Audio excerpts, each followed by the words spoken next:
Սպերջենի աստվածաշնչյան ընթերցանություն ամեն երեկո, հունիսի 26։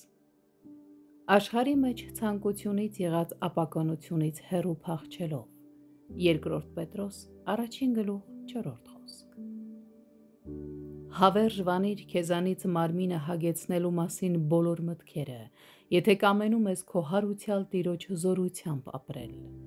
Վատ է, երբ Քրիստոսի մեջ կենդանի եղող մարդը մեղքի ապականության մեջ է ապրում։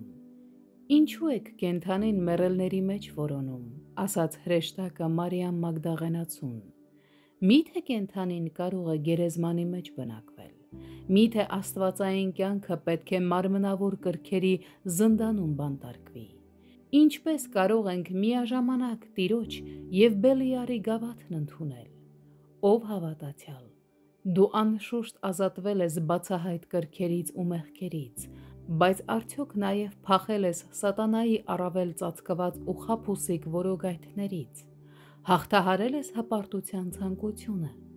մեկ ընդմիշտ փախել ես ծուլությունից կամ մարմնավոր ապահովությունից, արդյոք ձգտում ես օրըստօրե վեր բարձրանալ աշխարհի ունայնությունից, այս կյանքի ամբարտավանությունից և գերի վերցնող ագահությունից։ Հիշիր, որ դու հենց սրա համար ես հարստացել Աստծո գանձերով։ Եթե դու իրոք Աստծո ընտրյալն ես և նրա սիրելին, ապա թույլ մի տուր, որ շնորհքի առատ գանձերը կորչեն ու վատնվեն քեզ համար։ Հետևիր սրբությանը,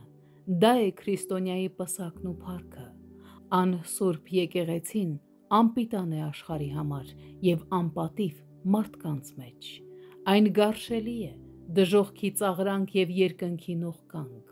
Աշխարհում երբևէ տեղի ունեցած ամենասարսափելի չարիքներն անսուրբ եկեղեցու պատճառով են կատարվել։ Օ քրիստոնյա,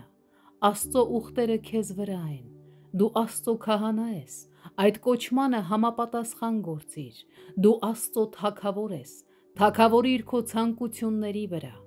դու Աստծո ընտրյալ ես, մի առնչվիր Բելիարի հետ,